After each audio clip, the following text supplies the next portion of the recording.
Belisa Vranich is a psychologist, also New York Daily News columnist, writes about love and sex and relationships. She's with us tonight. Nice to see you. Nice to see you. I mean, do you think that's true, that there's this edge and all of us are much closer to the edge than we admit? Oh, yes. We are much closer than we'd like to think we are. And in seeing this case, I think one of the reasons we're so fascinated is because we can identify with her, even though when we replay it in our heads, of course, we'd be a little more subtle and a lot more effective. Well, I've felt sort of crazy when I've been in love, and you've probably had moments too where you feel crazy in love, and you know, we hear about it in songs, Crazy in Love, and over and over people make monuments, they do paintings, they have entire buildings about love. So can it make you crazy? Can it make you creative? Can it make you do awful things? Yes. I mean, what makes someone go from being sort of fantasizing about it, revenge on the other woman, to actually becoming a criminal?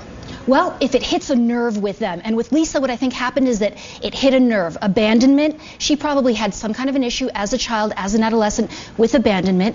Then she's in a job which is a high-profile job where there's tremendous stigma around stress or mental illness. So if she has any stress, she's not going to talk about it. And then this happens. What makes people, I mean, I think people sit around and fantasize all the terrible things they do to the other woman or a romantic rival or whatever, yeah. or other, you know, whatever. But what's the thing that makes somebody fantasize about it and the other thing that makes somebody act on it? Desperation. If you really feel cornered, and with Lisa, this person was a chance at a new life for her, and someone was getting in the way.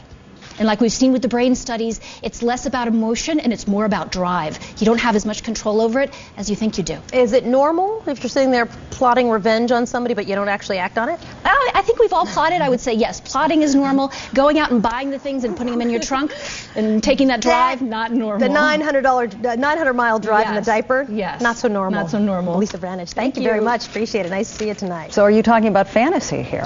To me, that is a hint that it's sexual, because romantic does not necessarily mean that it's sexual. So to me, if you don't have romance and you don't have professional, it's hinting on sexual. And that doesn't necessarily mean that they've had sex. It can very well mean that it was hinted at. There's been some flirtation. But somehow her fantasy has been fed.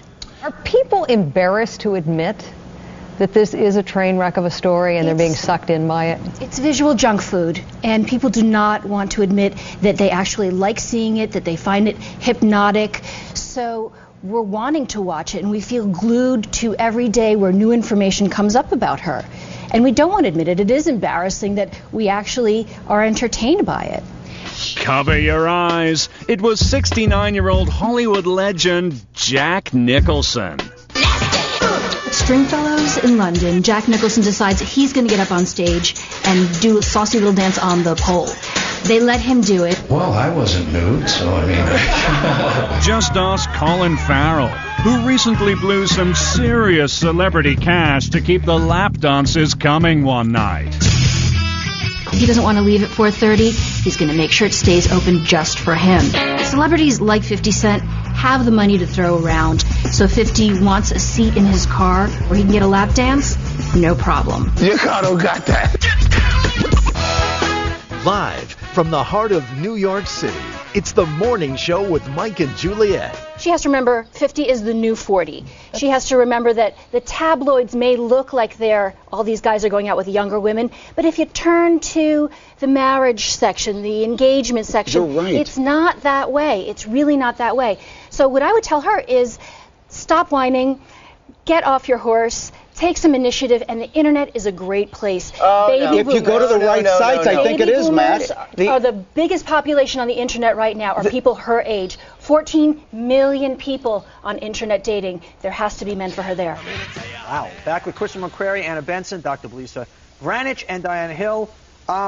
Doctor, you're an editor for Men's Fitness, so you're obviously following men all the time. All the time. All the time. All the psychological studies show that if you put somebody at a state of arousal that's that high, that much competition, they are going to have emotional outbursts. So yes, we're going to see this over and over and over again. This isn't something that we can reprimand the players and say, hey, be really competitive, be really passionate about the game, but then keep it in a compartment. You're absolutely right. I wouldn't have chosen that therapy for you, Anderson. I have to tell you, you're a pretty cerebral, kind of macho guy. It's going to help a little bit. If you have somebody who's a professional who knows how to sort of guide you along that process, it can work a lot more quickly, and who's not making you Singh, who's actually using different therapies that are so good there for are specifically many for different you. kinds of therapies to overcome something Absolutely, like this. yeah, absolutely. That one, per se, is based in acupressure. And acupressure works for some people. Acupuncture works for some people. Treatment should be therapy and medications, both things together. At the very least, therapy, because at the base of it is emotional pain, interpersonal problems, family conflicts. One of the reasons is that people are seeing that office romance works. 22% of couples that date each other at work actually end up in a long-term relationship or end up getting married. So more people are trying it because they're seeing that it actually works out all right. Those lines between home and work have really gotten blurry, and people are thinking, hey, if I'm working at home, why can't I socialize at work?